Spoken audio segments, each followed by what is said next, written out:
I've been just waiting, watching the mailbox. They seem to be coming faster than they ever have before. But I never see him deliver them anymore, if he is who I think he is. And I've been just going over everything and trying to figure out why it's this house or me that he's delivering them to. And I think I might actually know, but I can't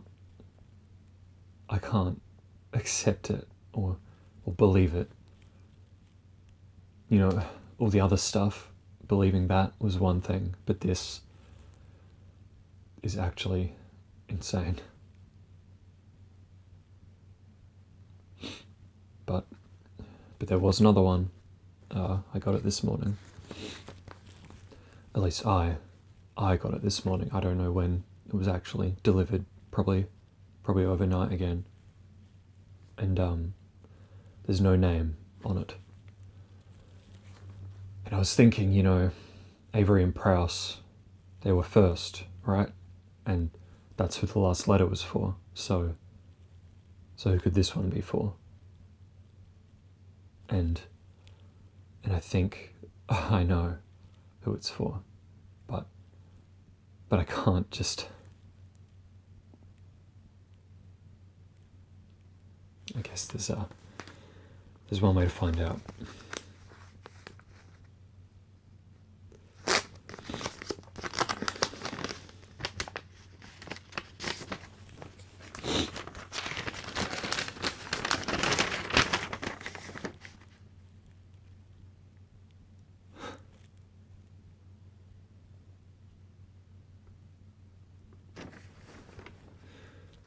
Dearest Lee, innocent, beautiful, desperate, deserving Lee. I know how you feel. I know what you've been through, and I know what you will go through. It may not seem like it right now, and it may not seem like it ever has, but trust me when I say that all you've done and been through is worth it for where you're going. It's all been for you, Lee. Some distant part of me remembers reading the letter you now hold. It and all the others told me of what was to come, what to expect. I know how it sounds, how impossible and ridiculous what I'm asking of you, but I also know a part of you believes it. I know you'll take all you've learnt and you'll use it for something good. Use it to put yourself on the path I once did so many decades ago. I won't tell you what to do next. Won't try to warn or guide or influence you any more than I have by giving these to you. Truthfully, I don't need to. You'll do the same as I would, that I did. Whatever you decide, any decision you make, from the life-changing to the insignificant, will be correct, as they always have been and always will be. You have far more questions than I can answer. I still have plenty myself, nor would having the answers help. One I can answer with some meaning. Why? That it simply must be this way doesn't satisfy, I know. For many reasons, in a decade from now, you'll meet someone. They'll look familiar, yet somehow unrecognizable. You'll talk, learn, and eventually experience the greatest companionship that you ever thought possible.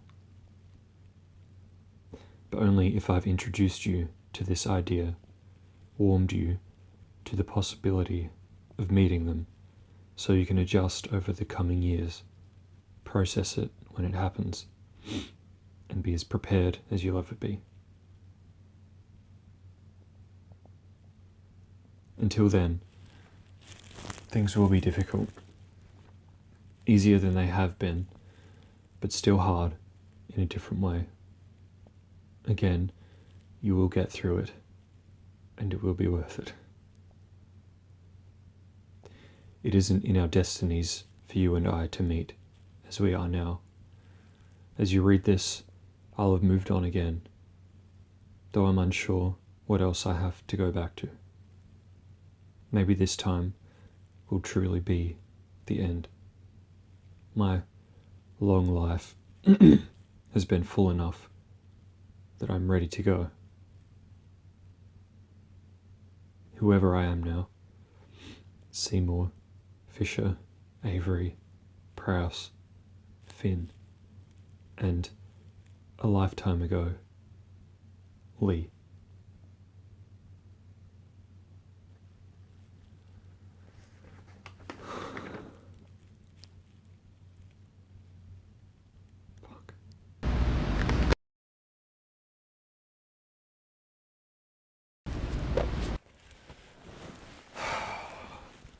Well, I guess I don't really know how to start this.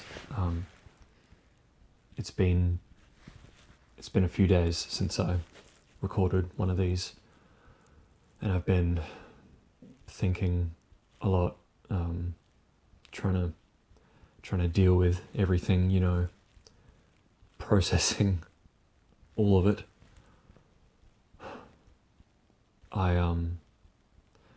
I guess I feel better than before. It's still hard and it still hurts a lot after Paul and all of that. But I don't know, I guess there's a comfort in knowing that if I'm actually supposed to believe everything that I've been, I don't know, I guess it's nice having something to look forward to. Something to live for in a not pathetic way, if that's even possible. I've been back at work again as well. It's good for me to get out of the little cage that I locked myself in. And it's still hard sometimes. Everything in the store reminds me of back home and what I left behind, and Paul specifically. But having Sarah around really helps. She's even tried to make sure she has all the same shifts as me where she can. I don't know what I would do without her at this point. Or, I can guess what I would do, but I don't really want to think about that. And I don't need to either, because I do have Sarah, and she is there for me, and I can come to her with anything. I can tell her, I can tell her almost anything, because these letters, I haven't told her about it. I haven't told anyone. I don't have anyone to talk to except her. But she would never believe it. No one would ever believe this. I still barely believe it myself, and I don't think I'm fully past the point of thinking this is just some really elaborate method of torture or something, and someone out there is still just trying to fuck with me.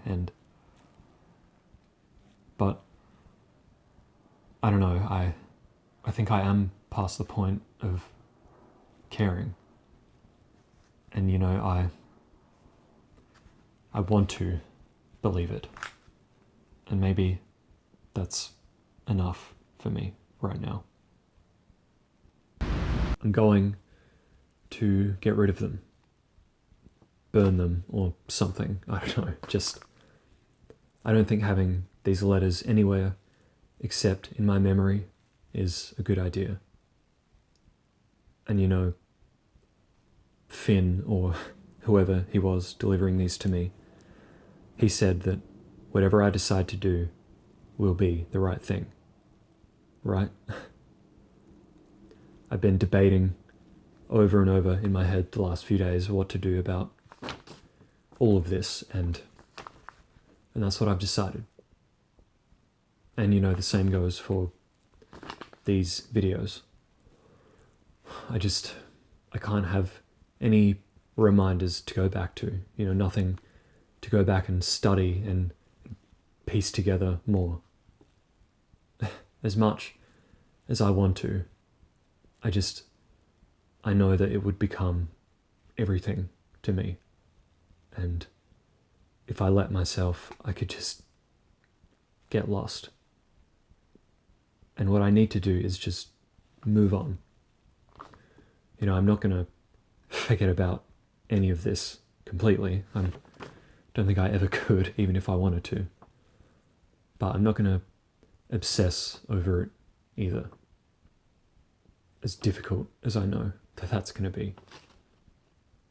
So the focus from now on is going to be back on trying to improve myself and getting better.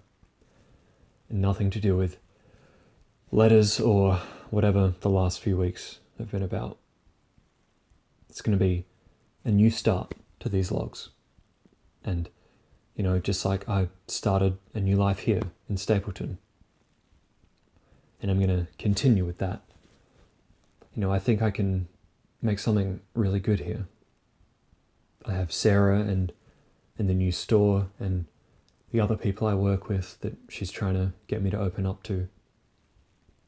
And I have my future. I don't want to be a sad, miserable, lonely loser when I meet him, when he comes. I want to be the best possible person that I can be. The kind of person that I would actually want to be around, you know? And I know it's not going to be easy to get there. It's going to be really difficult. But I also know that I can get there. And I will get there. And hey, I figure I have about 10 years